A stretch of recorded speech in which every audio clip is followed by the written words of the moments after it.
Okay, so our course outcome for semi-final and finals is the same. So we have analyzed various critical situations.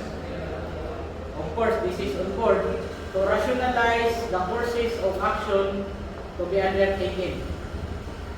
Now, our objective for this morning is, in the end of the discussion, you will be able to define what is angle of Loll, calculate angle of Loll, and last, enumerate the possible actions to correct the angle of Loll.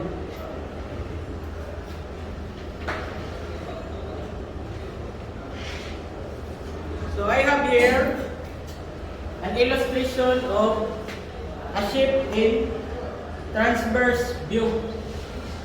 When we say transverse, we can see the port and starboard side of the shape. Now, based on this illustration, what kind of initial stability can you define this one? Neutral. Huh? So M Stable. represents Center. G represents center of gravity. Center of buoyancy. Center of buoyancy and K. Keel. Okay. So now, I will repeat the question. What kind of stability will you going to define if the metacenter is above the center of gravity? Stable. Is it negative? Negative? No, sir. Neutral, sir. Neutral?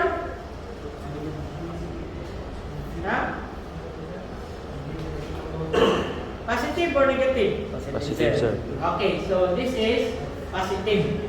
So when M is above the center of gravity, so that is why we need to have a review before you can understand what is the angle of Loll, because this knowledge is the prerequisite before understanding angle of Loll.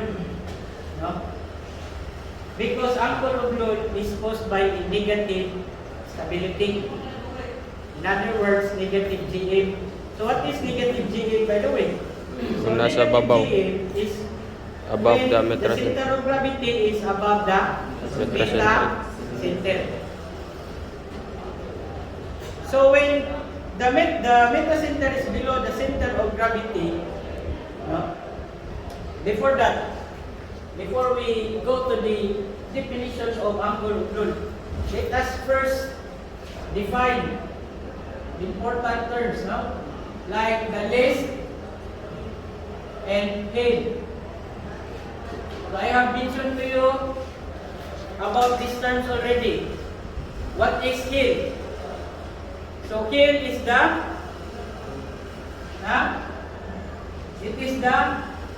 tilting of ship. the ship caused by internal or external? External force. Internal. No? Internal This is internal. force. Caused by internal factor. When we say here, so the same. So we have tilting of the ship caused by external factor. Now I am discussing these terms to you or repeating these terms to you because the angle of Loll is neither less or heel, but it is a tilting of the ship caused by negative GM. So in Google, there are a lot of definitions, no? So that is why I came up with a definition in which I can say that it is the summary, no, of the definition of angle of Loll.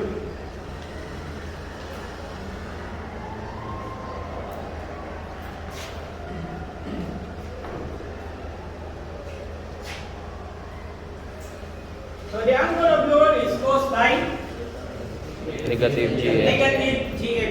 By the way, can you see at the back portion? Yes, sir. Okay. So, again, it is caused by negative GM.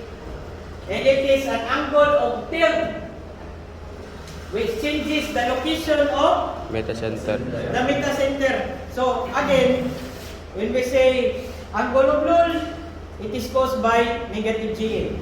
So, negative GM ba? Okay. So, if the ship has a negative GM, it will tend to tilt to one side, no? On either side of the ship, or starboard, no? And then, to which the angle of tilt reaches to the point where the metacenter, this metacenter will have the same spot with Center of the gravity. vertical height of the center of gravity, or G. Okay? So if it tilted and then reaches the point, as I said during the previous discussion, this metacenter will move at large angle of hill, more than 10 degrees. So if the ship tilts to one side because of negative GM, this M will tend to move. No? And when the location, the vertical position of this M and this G is the same, then the vessel is said to be at the angle of Loll, where the stability becomes neutral. Tumahin mo siyang neutral. Okay? So kung may neutral, takilig na siya, will it return to its upright position? So it's not. Therefore, we should know the possible actions to be taken. But before that, we should also need to calculate the angle of Loll, because we need to determine whether it is, since it is neither listing or killing, so we should ensure that the ship is said to be at the angle of Loll. Okay? So how to calculate?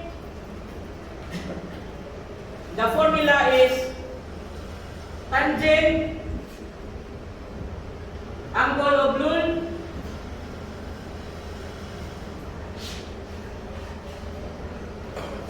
equals square root of negative 2 times GM divided by BM. By the way, what is BM? BM is metacentric Center of buoyancy. radius, while GM is metacentric Height. Okay. Metacentric height.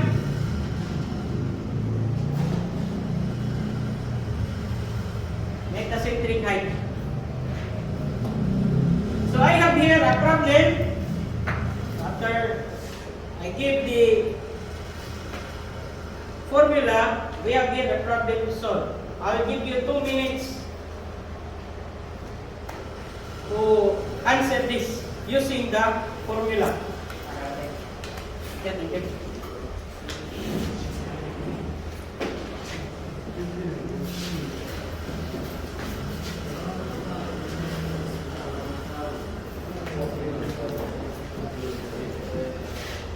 Ship of 6,500 tons.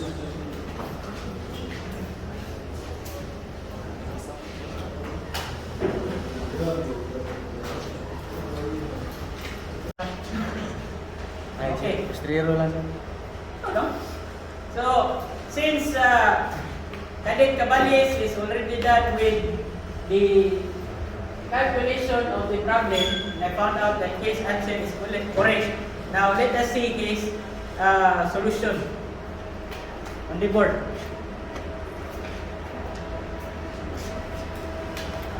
Explain, ha?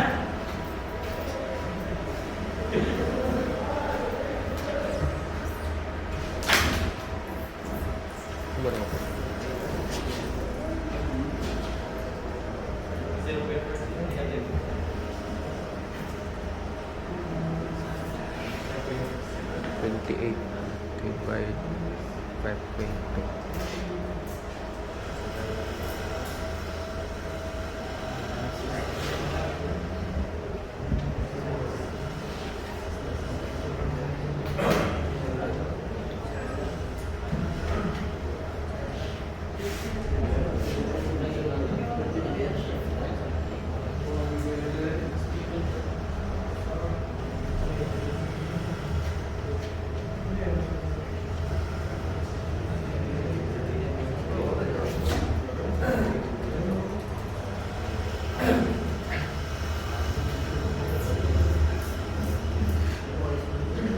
Kung motorcycle ba?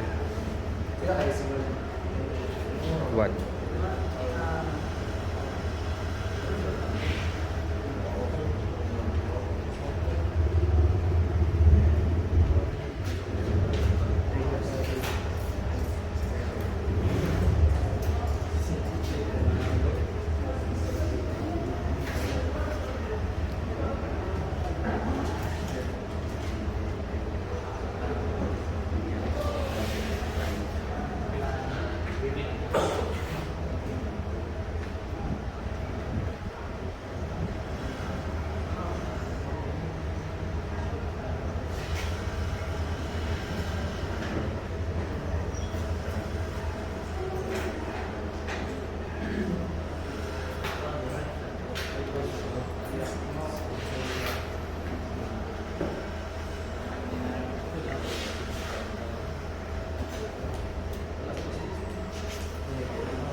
Okay, try to explain.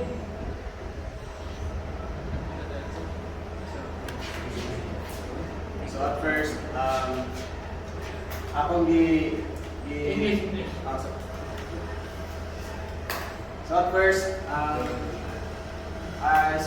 I substitute the GM and the BM, and then first I calculate the -2 times -0.48, then which is 0.28, and then divided by the metacentric radius, which is the BM 5.2, which has the value of 0.053, and then I get the square root of 0.053, which is 0.232. And then since we have a tangent in here, so we executed the shift tangent to get the angle of Loll, or the degree, which is shift tangent 0.232, which has the value of 13.1 degrees. Okay, very good. No? Wala ba kayong mga kamay? Okay, so we have already achieved the second intended learning objective, which is to calculate the angle of Loll. No? So before we proceed to the possible actions to be undertaken to correct the angle of Loll, let us try to understand that BM is obtained by subtracting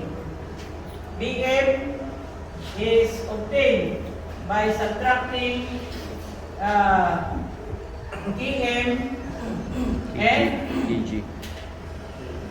KB.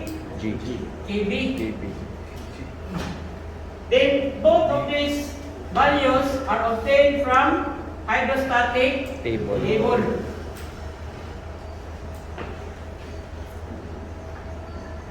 In our shift stability booklet. So KB is, in other words, we have BCB, no? Because you might encounter this in another type of stability booklet, no? So might as well that you will be able to use the value of Okay, now, let's proceed to the actions to undertake in order to correct the angle of Loll. So, number one is to reduce or eliminate prey surface. You know already what is prey surface effect. So how can we minimize or reduce the prey surface effect? By means of pressing up tanks. Okay? By means of emptying of tanks. Or in other words, we should avoid slack tanks. Okay? Then, number two, press up Water.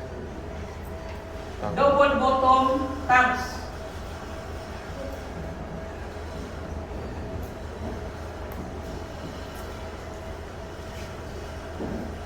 Then, number three, jettisoning of deck cargos.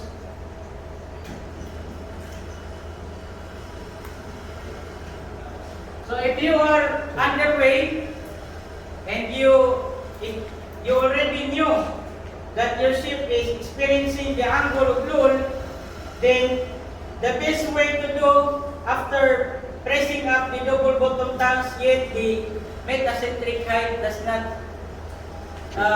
turn into positive, then you need to jettison some of the deck cargos. You need to let go. No? So if this is applicable on container ships and lug bulk, so the lugs carried in the lug bulkers, changes weight. When weight, there are some lugs like that. Yes, If they become weight, the weight increases, which tends to pull the center of gravity above the meta center. So that is why we have the option jettisoning of cargo, but we should consider, this is the last option. And for container vessels, do not jettison DG or dangerous goods or even marine pollutant.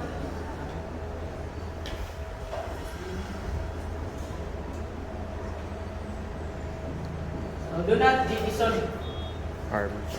for container ships. So I believe that those type of vessels only has the option of jettisoning of deck cargos. Other than that, those ships are said to correct it by means of pressing up the Double tank. double bottom tanks. Okay. So again, what is angle of Loll? Can you please define what is angle of Loll? Jason? It goes by a negative.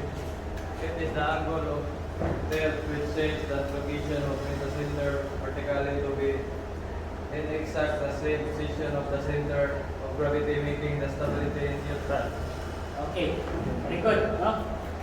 So, we have already achieved the three intended learning objectives, I suppose. Do you have any question? So far, sir. Okay, none so far. So, since we are done with the attendance, so see you next meeting. Please prepare for the quiz this coming Saturday. Class dismissed. Goodbye.